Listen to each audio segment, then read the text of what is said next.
E este tempo, este congresso, Deus trouxe ao nosso coração no sábado à noite que nós podemos e devemos multiplicar o amor de Deus no seio da nossa família, no meio da nossa família. Mas nós também devemos multiplicar o amor de Deus de forma a refletirmos aquilo que olhamos como um espelho do que é a glória de Deus das nossas vidas. Saímos da teoria e para a prática com o nosso querido pastor William hoje na manhã deste dia. Mas nessa noite eu queria pensar com você, adolescente, você pai, você que nos visita aqui, você que é convidado, que veio muito especialmente para esta noite. Quero agradecer aos adolescentes, a liderança, por ter me dado essa oportunidade também de falar nesse congresso. E eu quero compartilhar com vocês que estão aqui, os adolescentes, você que está aqui nessa noite, sobre a importância das nossas decisões. Nós mudamos a chave da nossa vida quando levamos a sério esse assunto, decisão. E o ministério e a rede de adolescentes desta igreja está muito focado em que os nossos adolescentes tomem a decisão de serem não só diferentes, mas relevantes, fazendo a diferença numa sociedade como essa, desigual, numa sociedade como essa, violentamente violenta, desculpa a redundância, onde nós temos algumas situações que nos afetam a igreja, afetam as famílias, afetam a mim, afetam a você, afetam a sociedade. Como foi dito nesta manhã, está nascendo no Brasil um tempo, um sopro do Espírito Santo, onde Deus está levantando meninos e meninas, jovenzinhos mesmo, para mudar esta realidade. Amém, queridos?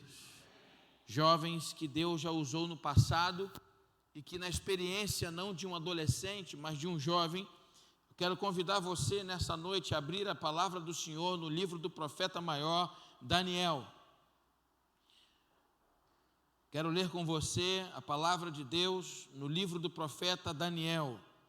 Nós vamos a todos sentados reverentemente ao Deus da palavra, acompanhar a leitura da mesma, porque vou fazer a leitura dos 21 versículos do primeiro capítulo, e gostaria muito que você tivesse atenção à leitura do texto, porque só ela já enriquece muito a nossa vida. E depois nós vamos então celebrar a mesa da ceia do Senhor, tão bonita aqui nesta noite. Daniel capítulo 1, mesmo sentados, acompanhamos então a palavra de Deus. No ano terceiro do reinado de Joaquim, rei de Judá, veio Nabucodonosor, rei da Babilônia, a Jerusalém e a sitiou. O Senhor lhe entregou nas mãos a Joaquim, rei de Judá, e alguns dos utensílios da casa de Deus. A estes levou para a terra de Sinar, para a casa do seu Deus, com letra minúscula, e pôs na casa do tesouro do seu Deus, com letra minúscula.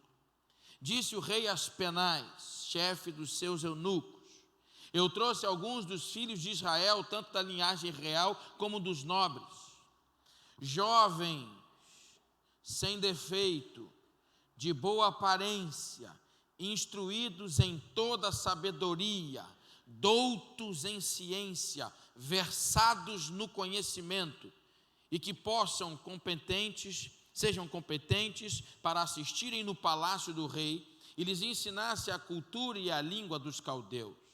Determinou-lhe o rei ração diária das finas iguarinhas da mesa real e do vinho que ele bebia, e que se assim fossem mantidos por 3 anos, ao cabo dos quais assistiriam diante do rei. Entre eles se achavam dos filhos de Judá, Daniel, Ananias, Misael e Azarias. O chefe dos eunucos pôs outros nomes, a saber, a Daniel, Beltetsazar, a Ananias, o de Sadraque, a Misael, o de Mesaque, a Azarias, o de Abdenego. Resolveu Daniel firmemente não contaminar-se com as iguarias do rei, nem com o vinho que ele bebia. Então pediu os chefes dos eunucos que lhe permitissem não contaminar-se.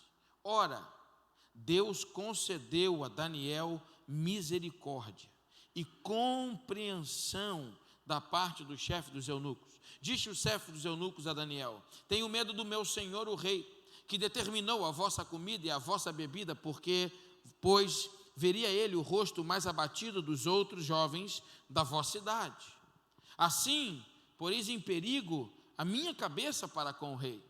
Então disse Daniel ao cozinheiro, chefe a quem o chefe dos eunucos havia encarregado de cuidar de Daniel, Ananias, Misael e Azarias: experimenta-te, peço-te os teus servos 10 dias, e que se nos derem legumes a comer e a beber água, então se veja diante de ti a nossa aparência e a dos jovens que comem das finas iguarias do rei. E segundo vires, age com os teus servos. E ele atendeu e experimentou 10 dias. No fim dos 10 dias, sua aparência era melhor.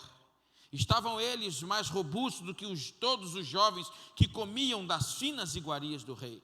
Com isso, o cozinheiro-chefe tirou deles as iguarias finas e o vinho que deveriam beber e lhe dava legumes.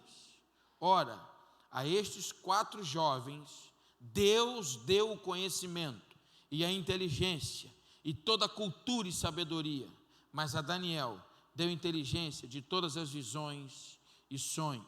Vencido o tempo determinado pelo rei para que o trouxesse, o chefe dos eunucos os trouxe à presença de Nabucodonosor.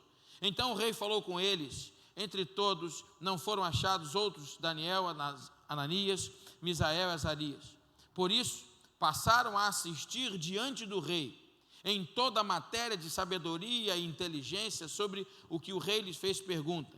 Os achou 10 vezes mais doutos do que todos os magos e encantadores que havia em todo o seu reino. Daniel continuou até o primeiro ano do rei Ciro. Ciro, Pai, fala ao nosso coração. Que esta noite de ceia do Senhor, dentro do congresso de adolescentes da tua igreja, a tua voz seja tão audível aos nossos corações, que nós saiamos daqui com decisões muito práticas, de realmente aprumarmos a nossa vida, nós os pais, os avós, talvez os bisavós, nós os adolescentes, os juniores. Que essa noite seja uma noite em que o teu Espírito Santo possa promover transformação a partir da minha vida, em nome de Jesus, amém. Quais são as decisões que vocês vão ter que tomar? Meu pastor Davi, enquanto estava falando aqui, o pastor Davi, ele dizia de que esse é um tempo em que na sua oração o mundo coloca sobre vocês, aqui, adolescentes, eu vivi isso, vocês talvez vão viver isso, se já não viveram, oportunidades e locais aonde a nossa vida vai ser encurralada num lugar onde vocês vão ter que tomar uma decisão. E isso não é só para os adolescentes, nós vivemos isso diariamente. E a maneira como nós aprendemos a lidar com as decisões que tomamos, isso pode trazer uma revolução benéfica ou maléfica para a nossa vida. Ser um adolescente, um junior, um jovem que aprende a tomar decisões sábias, é a maneira como esta sociedade está esperando que eu e você possamos transformá-la para a glória do nome do Senhor.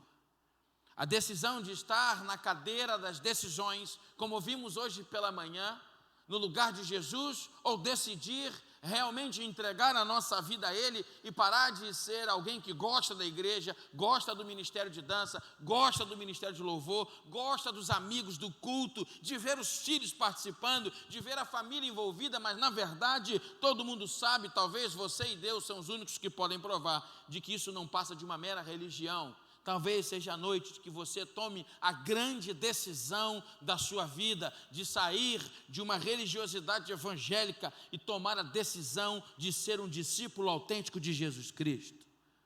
Porque essa sociedade não vai ser transformada por membros de igreja, por adolescentes que tão somente estão aqui nos congressos, nos retiros. Aqui na nossa igreja não tem essas coisas, mas em muitos lugares tem.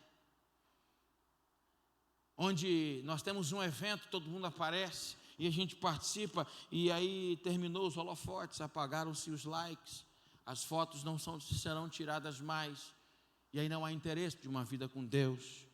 Nessa noite eu quero que você pense se não está na hora de você tomar uma decisão radical, porque para transformar essa sociedade não será qualquer ministério de adolescente, não será nem qualquer igreja.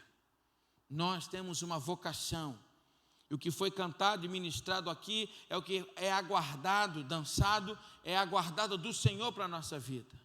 E eu vejo na vida desses jovens, mais velhos, não eram adolescentes, num tempo, como disse o Davi, difícil na nossa vida, cativos, escravizados, com dura cerviz, estavam agora na Babilônia, debaixo do jugo de um tirano, Nabucodonosor.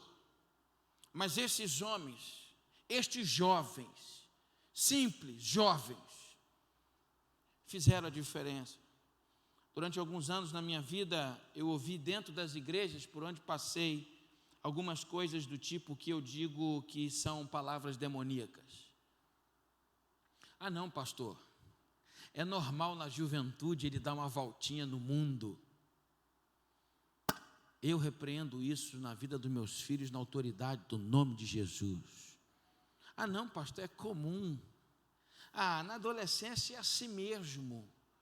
Na juventude de Daniel, Ananias, Misael e Abidnego, confundiu os nomes novos com os antigos, né?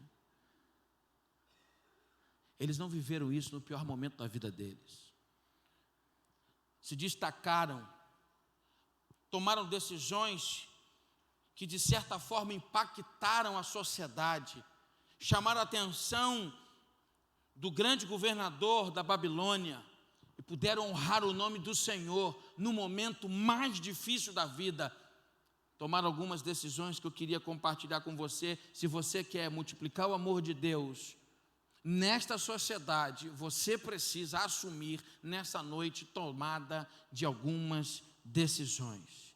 E a primeira delas que eu vejo na vida deles, eu posso ler na frase de um grande homem que marcou a história do Brasil através do esporte. Quero ler uma frase de alguém que eu tenho muito carinho e muita saudade. Essa noite eu ia pregar com meu filho, com o Lucas, mas em função de algumas coisas que mudaram de ontem para hoje, em função da dinâmica dele, não foi possível. E eu quero ainda apresentar pessoalmente por vídeos quem foi Ayrton Senna. Um homem singelo, simples, que marcou a história desse país. E Ayrton Senna escreve uma frase, presta bem atenção, você que é adolescente, você que está aqui nessa noite.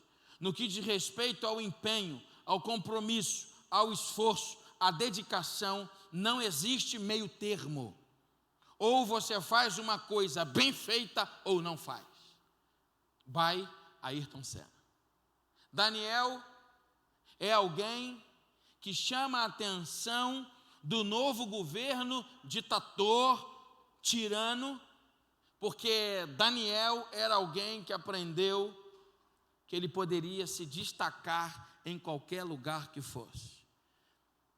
A primeira decisão que eu gostaria que você, adolescente, tomasse nesta noite é com relação à sua vida estudantil, e que bom que o meu filho está aqui. É bom que eu ouvisse isso lá atrás. Nós precisamos tomar uma decisão como adolescente, porque já passou da infância, quando a igreja achava que a ciência era inimiga da teologia, a ciência é serva da teologia. Me desculpa puxar a sardinha para o meu lado. A ciência é algo de Deus, que nasceu no coração de Deus, em que Deus mandou o homem fazer, quando ainda existia tão somente Adão e Eva. Quando ele disse, dá nome às espécies, e nós fazemos isso, eu repito isso tanto até hoje. Por causa de alguns cientistas ateus que militam realmente contra a fé cristã, as pessoas acabaram colocando a ciência como inimiga da fé. Nunca. Eu gosto do texto que li nos versos de Daniel capítulo 1, quando dentro das características daquela entrevista que aqueles jovens iam passar, não precisava ser só bonito, não tinha que só não ter defeito. Eu gosto quando o Espírito Santo deixa para mim e para você na Bíblia a expressão versados em sabedoria, e aí a expressão hebraica é linda, doutos em ciência. Nós precisamos de uma geração que vai mudar essa sociedade, e me desculpa, se talvez você vai se chocar, que tem uma palavra além do que dizer Jesus te ama. Esse povo quer ouvir gente que conhece da vida, que conhece da palavra. Vocês precisam tomar uma decisão de honrar o nome do Senhor aonde vocês estiverem, e isso passa pelos nossos estudos. Daniel é alguém que se destaca naquela seleção de um povo inteiro que vive uma vida completamente diferente. Não é porque Nabucodonosor foi bonzinho, não. É porque ele precisava de gente capacitada. Será que eu e você estaríamos nessa lista? Eu amo esse texto porque há muitos anos eu falo sobre ele, com ele, para adolescentes. Ser um profissional de destaque, trabalhando para a glória de Deus. Deixa eu dizer uma coisa para vocês, o mundo do mercado está ensinando que nós precisamos escolher as nossas profissões baseado em quanto nós vamos ganhar. Cuidado que vocês podem ganhar muito dinheiro se tomarem esse tipo de decisão e serem as pessoas mais infelizes da terra. As nossas decisões com relação ao nosso futuro profissional têm que estar avaliado dentro das nossas vocações. A sua vocação vai trazer realidade. Quanta gente que eu conheço já passou na minha vida ministerial frustrada, com a conta bancária cheia, gorda, com dinheiro fora do país inclusive, mas frustrado. Sabe por quê? Porque aprendeu que precisava ganhar dinheiro e não viver a sua vocação. Nossa juventude está sendo ensinada nesse país, infelizmente até dentro das nossas igrejas, a competirem de uma forma tão desonesta, em que se não for para lucrar, não há êxito. Daniel é alguém que aprendeu que a ciência que Deus lhe deu foi para servir, isso traz uma realização extraordinária. Se trouxer dinheiro, melhor ainda. Eu queria que você pensasse nessa possibilidade de ser alguém que nessa noite vai ressignificar a sua vida estudantil. Talvez você nessa noite precise tomar uma decisão, volte a estudar. Volte, pastor, mas eu não gosto de ler. Repreende isso no nome de Jesus e passa a dizer, eu amo ler.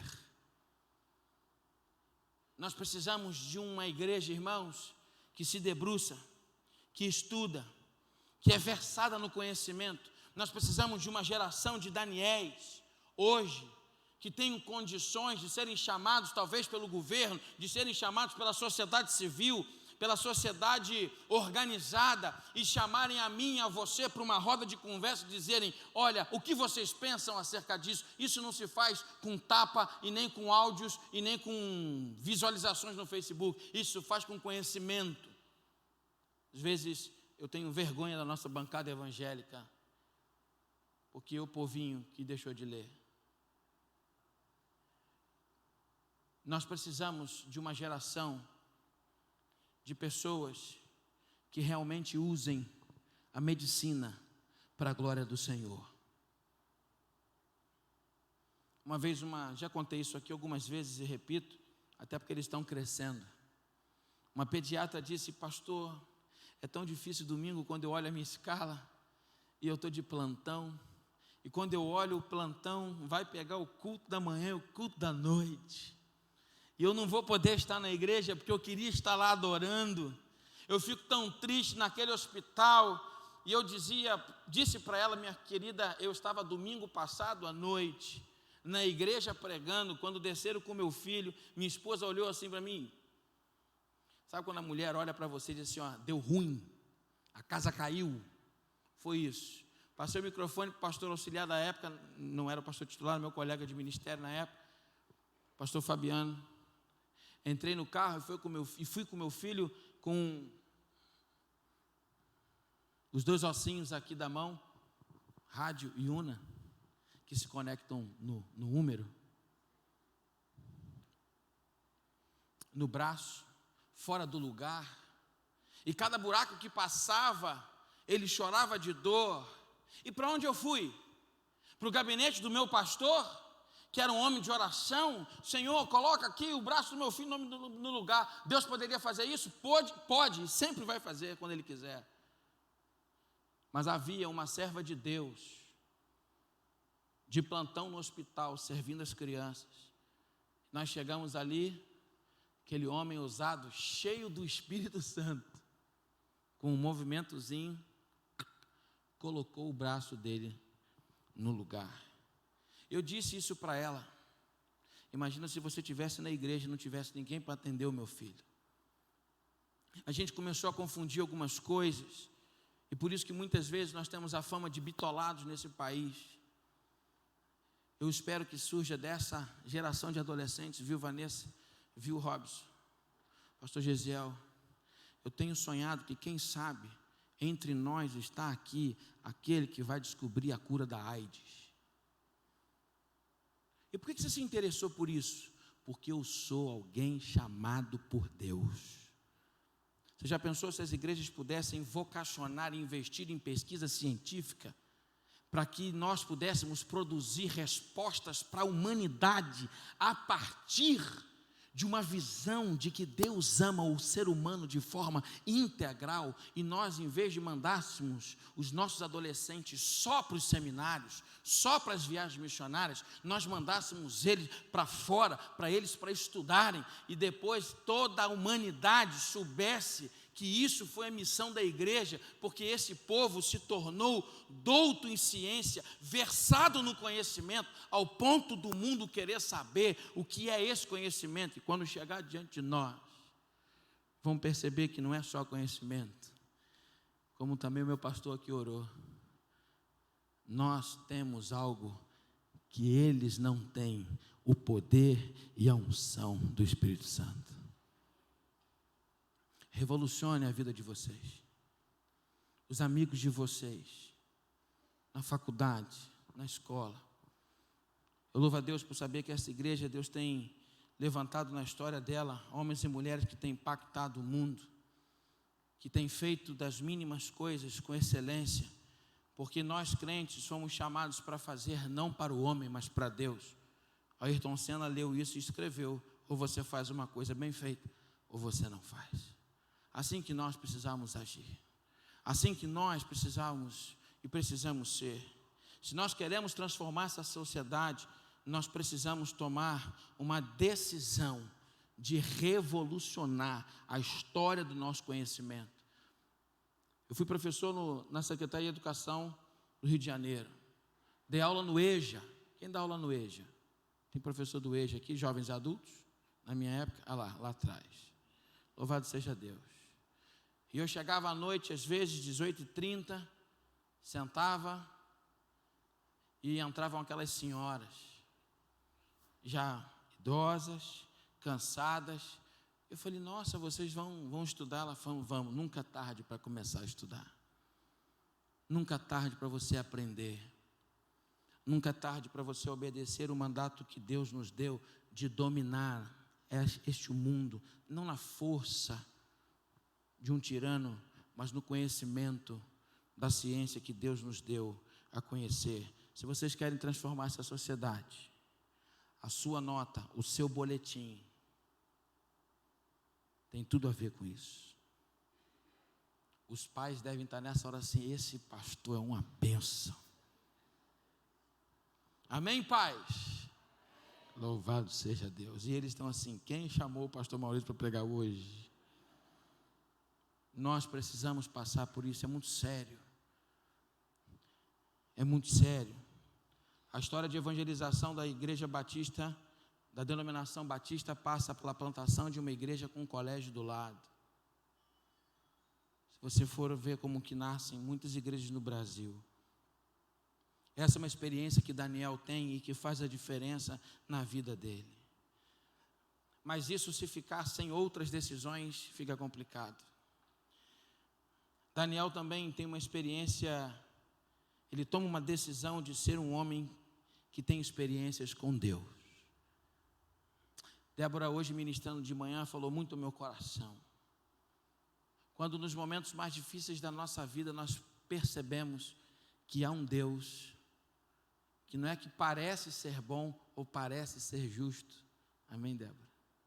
Ele é bom e Ele é justo. Esse é um tempo em que nós precisamos ser versados no conhecimento, mas adolescentes que, para transformar essa geração, é gente de joelho dobrado. Essa é uma geração que hoje quer, como ouvimos muito bem hoje pela manhã, com estratégias santas, preservando os princípios eternos, convidar esse povo a se reunir a nós. E nós vemos muita gente pulando e dançando, mas pouca gente dobrando o joelho para orar. Eu creio num tempo em que nós vamos viver uma experiência que eu tenho visto e ouvido falar, que está nascendo dentro deles, as experiências com Deus a partir da oração. Daniel é alguém que tinha experiências com Deus a partir de uma vida de oração. É incrível. Daniel chegando, eu não posso, eu falei com o meu Deus. Disse os chefes do eunuco a Daniel: tenho medo do meu senhor, o rei que determinou a vossa comida.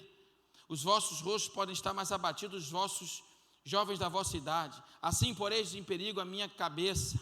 Então disse Daniel ao chefe dos eunucos, encarregado de cuidar: experimenta, peço-te que teus servos 10 dias passem por isso. Daniel é um homem de oração. Se a gente continuasse lendo e falando sobre a vida de Daniel, nós vamos encontrar Daniel orando 3 vezes ao dia. Daniel é alguém que tem sonhos, que tem visões. Daniel é alguém que tem intimidade com o Senhor. Daniel vive uma experiência ao ponto de relatar sobre uma guerra e sobre a batalha espiritual na vida de oração.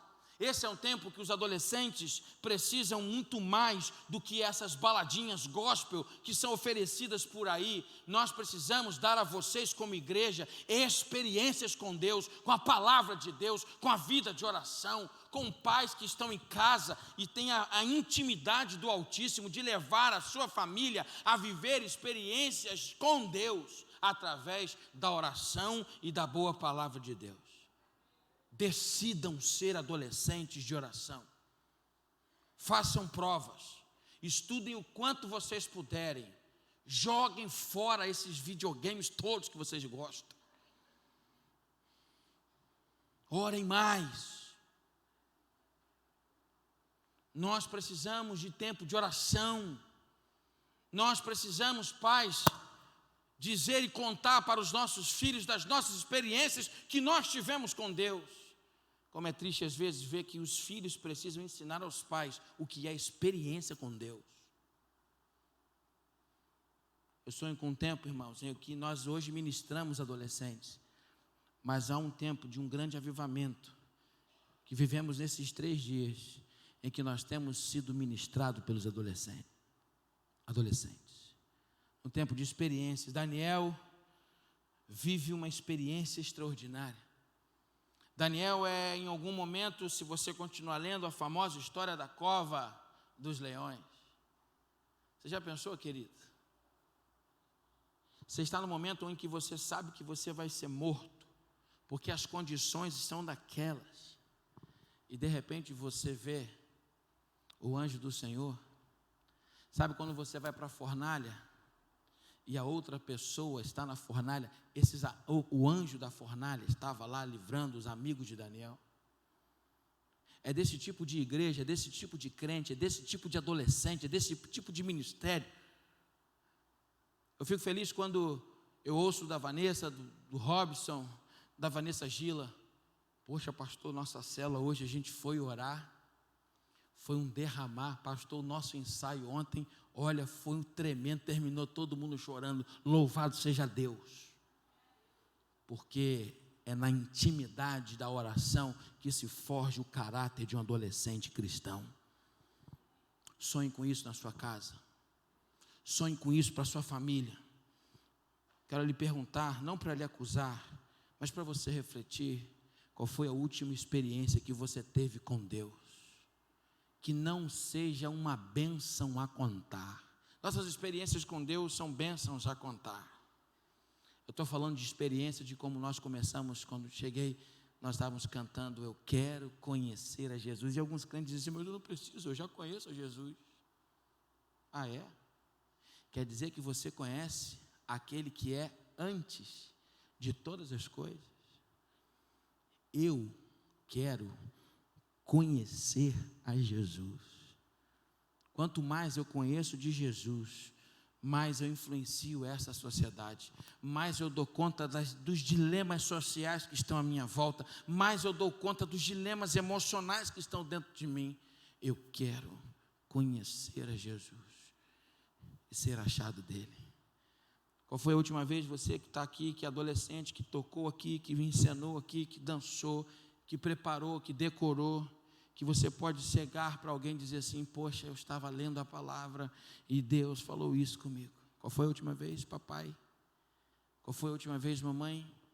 Qual foi a última vez que você teve uma experiência de oração com o Senhor? Qual foi a última vez que você achou que realmente os leões iam te engolir, que o fogo ia te consumir, e você pode dizer, olha, não aconteceu nada porque o quarto homem da fornalha estava lá. Nós somos um povo chamado, sim, para o intelecto, para a razão, para a ciência, mas somos um povo chamado para a adoração, para a unção do Espírito, para o poder de Deus, para o conhecimento das Sagradas Escrituras, que nos levem a experiências com Deus, que nos transformem de glória em glória, de dia em dia, à imagem do seu Filho. Tome uma decisão de ser um homem de oração. Eu me preocupei hoje de manhã quando o pastor William disse, quem quer tomar uma decisão de não mais se afastar do Senhor? E nós vamos terminar, porque eu quero repetir essa pergunta. Tome uma decisão. Tome uma decisão de ser um homem, um adolescente, uma mulher de oração. Em último lugar, tem a ver com a pergunta desta manhã. E ela cabe para mim e para você. Eu queria que a Thaís me ajudasse no teclado, por favor, Thaís. Eu queria que essa celebração fosse cheia nesse momento do louvor. A Bíblia diz que Deus habita na presença dos louvores. Ele está aqui nesse lugar. Eu sou muito impactado pela decisão de Daniel, e preparando e me esmerando nesse sermão, eu gerei lá uma figurinha lá de WhatsApp, de status, uma frase, e pensei se realmente, no que era amar a Deus. O que é amar a Deus? Será que nós amamos a Deus? Porque, sinceramente, para amar o próximo, eu preciso receber esse amor de Deus, eu preciso ser transformado por esse amor. Daniel é alguém, gente, Daniel é alguém que ama a Deus mais do que a própria vida. Há um sentido em viver quando eu amo a Deus desta forma. Daniel corre riscos seríssimos. Você sabe por que Daniel decide firmemente não comer da comida do rei e vai comer legumes? Eu que estou nessa luta aí para querer emagrecer, estou igual a sanfona, vai e volta. E às vezes eu sou um pouquinho mais radical e fica naquele negócio só de legumes. Gente, isso não é de Deus não. Chuchu, irmão, chuchu. Chuchu, irmão, não dá. Eu não gosto de chuchu. Bota um monte de camarão com lagosta ao molho de maracujá, se você não vai gostar de chuchu. Feijoada, irmãos. Louvado seja Deus, ele falou feijoada. Sabe? Esses jovens aqui poderiam comer do bom e do melhor, mas preferiram não se contaminar com as comidas consagradas a outro Deus. Sabe por que eles fizeram isso? Não é porque eles eram legalistas. Não é porque eles tinham um dogma a cumprir, ou tinham um pastor olhando, ou tinham que marcar um ponto numa gincana. Não. Não é porque eles iam ganhar um prêmio, uma medalha, ou a possibilidade de se tornar um líder. Porque agora eu sou um líder. Se eu cumprir isso. Não, eles não fizeram isso. Sabe por que Daniel fez isso? Porque eles decidiram amar a Deus acima da própria vida. Você sabe por que eles não se contaminaram? Porque Deus, era mais importante para eles do que a sua própria existência. A vida de Deus vivendo na vida deles era mais importante do que a vida deles vivendo na Babilônia. Eles decidiram amar a Deus. A conversa dos 4 lá na hora de se dobrar diante de Nabucodonosor ou não, capítulos à frente, é interessante. Eu sei que Deus pode nos livrar disso daqui, mas se não livrar não tem problema. É quando Paulo lá no Novo Testamento diz: eu queria muito estar aqui entre vocês, mas eu também queria muito estar com o Senhor. E Paulo: eu preferi estar com o Senhor, mas por causa do ministério eu vou ter que ficar aqui. É esse desejo de ter Deus para sempre. Daniel toma uma decisão e isso começa a mudar a nossa casa, a nossa forma de vestir, a nossa forma de andar, a nossa forma de falar, ao ponto de que a nossa sociedade, a micro-sociedade de relacionamentos que está em volta da gente, ela começa a ser transformada, não porque você virou evangélico, não porque agora você é um adolescente batista, mas porque você passou a amar a Deus acima de todas as coisas.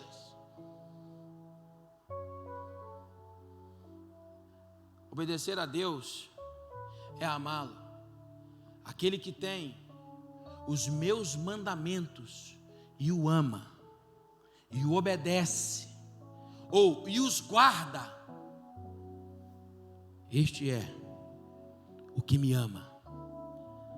Dizer que ama a Deus numa canção, num evento, num congresso, num culto, no Facebook, numa postagem de WhatsApp, no Instagram, é mole.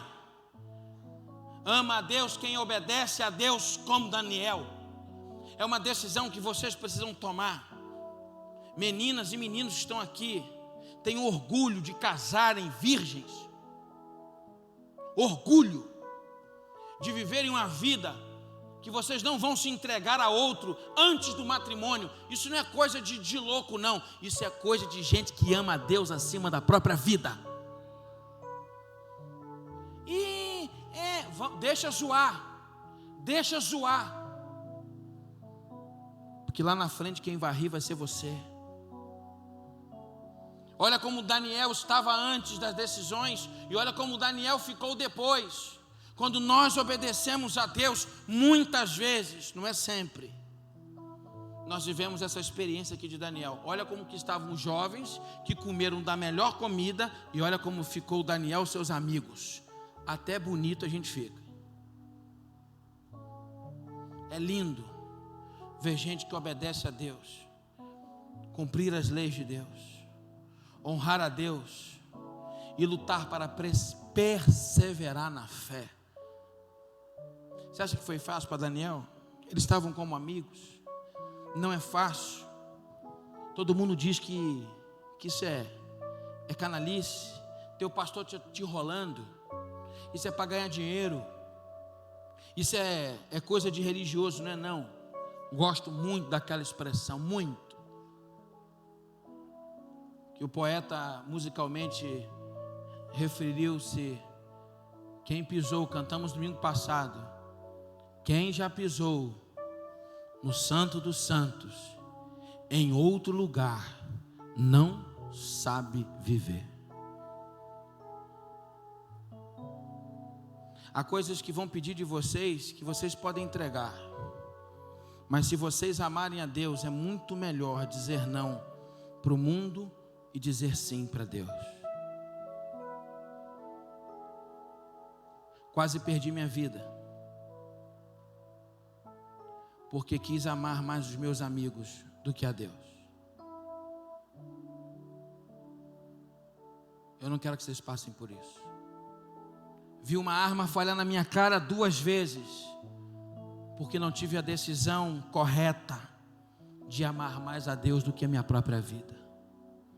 Quase me afundei nas drogas, estraguei uma carreira que eu poderia ter ido um pouquinho mais longe, porque eu decidi amar mais ao mundo do que a Deus.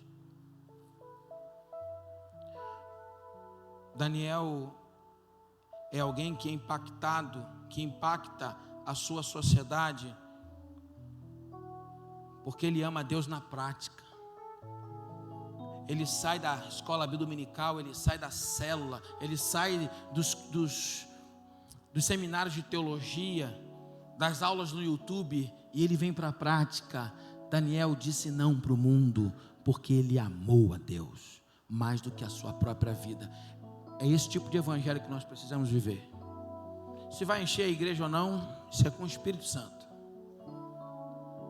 Mas é esse evangelho que restaura, que liberta e que realmente nos percebe sermos sendo salvos. Daniel preferiu obedecer a Deus do que o maior imperador do mundo conhecido da época. Nós vamos participar da ceia do Senhor. Um memorial que nos convida a refletir o que Jesus fez por mim e reavaliar nessa noite o nosso nível de amor a Ele. Será que nós o amamos ao ponto de, se necessário for, dedicar e perder a nossa vida? Uma vez, alguns anos atrás, fui falar num culto de jovens que acontecia numa igreja durante a semana, e preguei sobre a igreja perseguida. Naquela igreja não se falava sobre isso. E aí no final uma pessoa me procurou e falou assim: pastor, seminarista, era seminarista, onde fica a igreja perseguida? Qual o endereço dela? Isso não é brincadeira não, irmãos. Eu queria muito conhecer, me deu uma vontade de chorar tão grande. Falei: a igreja perseguida não tem endereço. A pessoa não tinha ideia do que estava sabendo. Há crentes, há adolescentes nessa hora que são perseguidos por amor ao evangelho. Quando eu ouço um grupo hoje na nossa sociedade brasileira querendo se vitimizar a partir de um preconceito existente, infelizmente, dentro da nossa sociedade, como seria bom se as nossas vozes fossem outras e completamente diferentes, para que nós pudéssemos no diálogo sentar de igual para igual, de gente que sabe o que é sofrer.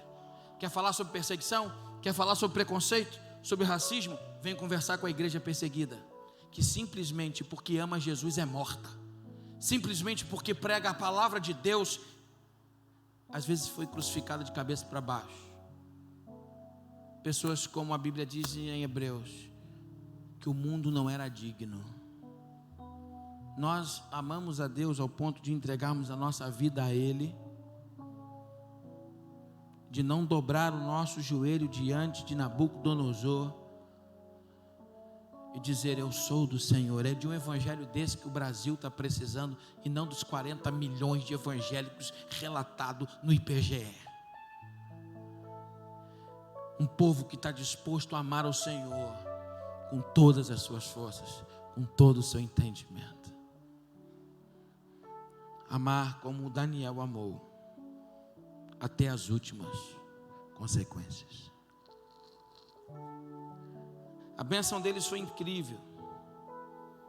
Eles foram muito mais abençoados, estavam muito melhor do que os outros. Deus abençoa jovens que se comprometem com Ele. Deus abençoa jovens que estavam vivendo imoralmente um namoro, um noivado, e tomam uma decisão de acertarem-se diante do Senhor e irem imaculados para o imaculado casamento. Deus abençoa empresários que param de dolosamente lucrarem a partir da exploração de pessoas. Deus abençoa adolescentes que pedem ajuda aos pais e deixam de colar na escola, porque agora não querem mais mentir para si mesmos. Deus abençoa casamentos em que os homens são santos diante do Senhor, que choram quando pecam contra suas esposas, se arrependem e deixam o pecado e não maculam o santo matrimônio. Deus abençoa esposas, mulheres que se arrependem diante do pecado, dão a meia volta e honram seus maridos, guardando-se e entregando-se só a Ele. Deus abençoa uma igreja que decide amá-lo profundamente, ao ponto de querer ver o bairro onde ela está salvo por Jesus.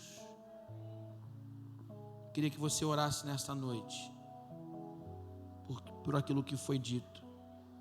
Eu queria que você tomasse um compromisso com o Senhor. Eu queria que você tomasse uma decisão agora no seu lugar. Pai, eu quero multiplicar o amor de Deus na sociedade, e isso passa pelas minhas decisões. Eu quero ser usado como essa peça me estimulou a servir, a pregar a palavra, a atender aqueles que estão caídos ao meu lado, mas isso tudo passa por umas decisões que eu preciso tomar. Talvez você precise tomar isso nessa noite. Talvez você nessa noite precisa reconhecer que você só é evangélico, não é discípulo de Jesus. Você só é batista, mas não é crente. Talvez você que está aqui adolescente precisa reconhecer que hoje você chegou à conclusão, por revelação do Espírito Santo de Deus, que você apenas foi criado na igreja, mas ainda não foi criado nos céus. Queria muito que você levasse isso muito a sério. Queria muito. Nós estamos diante da ceia do Senhor. E não tem a ver com legalismo, não tem a ver com dogma, tem a ver com amor. O centro do Evangelho é a cruz. E a cruz nos convida a se doar, a servir e a amar a Deus. Queria que você tomasse uma decisão nessa noite. Aos adolescentes, eu quero dar uma outra oportunidade, enquanto todos nós aqui estamos de olhos fechados, inclusive os adolescentes. Eu queria que você tomasse uma decisão pública. Eu não vou me afastar de Jesus. Eu posso ter 12 anos, eu posso estar com 17 anos. É com você que eu estou falando. Quero que você faça essa oração comigo. Você que é adolescente, eu quero que você tome as decisões que Daniel tomou, são as melhores coisas para a sua vida. E não é aquela decisão teórica, não. Você vai sair amanhã para botar ela em prática. E você precisa de ajuda, de oração. Que decisão é essa, pastor? A decisão da pergunta do apelo de manhã. Eu tenho 12, eu tenho 17, eu tenho 15, eu tenho 16, 14, 13, não importa.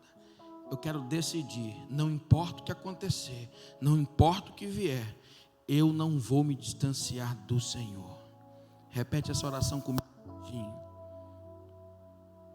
Querido Deus, nesta noite, eu quero fazer uma aliança com Deus das alianças. O Senhor que me amou, o Senhor que tem me amado, o Senhor que tem abençoado a minha casa, a minha vida. Eu não posso virar as costas para o Senhor. Essa fase é uma fase difícil, mas eu não quero pensar na minha fase da adolescência. Eu quero pensar na minha vida. Eu decido em Deus nesta noite, e vou assumir isso publicamente, de que não importa onde eu estiver, como estiver a minha casa, eu vou andar para sempre com Jesus. A igreja está orando. Eu quero saber quantos adolescentes aqui fizeram essa oração com o pastor. Seja você batizado ou não, quero que você levante a sua mão, que eu quero orar por você. Deus abençoe, Deus abençoe, Deus abençoe. Adolescentes, Deus abençoe. Que bênção. Lá atrás eu estou vendo, Deus abençoe. Deus abençoe os adolescentes, que bênção. Pai, eu quero te pedir que a unção do teu Espírito Santo possa ser tão forte na vida deles, que não tenha sido algo de condução aqui. O Senhor me conhece, o Senhor sabe quem eu sou. Marca essa decisão com o selo do teu Espírito, que eles vivam, Pai, um evangelho baseado na decisão de que vão amar o Senhor até o fim. Eu vi essas mãos, mas o Senhor, antes mesmo da fundação do mundo, já as conhecia. Que eles sejam cheios do Teu Espírito Santo para dizerem não para o mundo e sim para o Senhor. E com isso, a nossa sociedade vai ser impactada e transformada para a glória do Teu nome. Em nome de Jesus.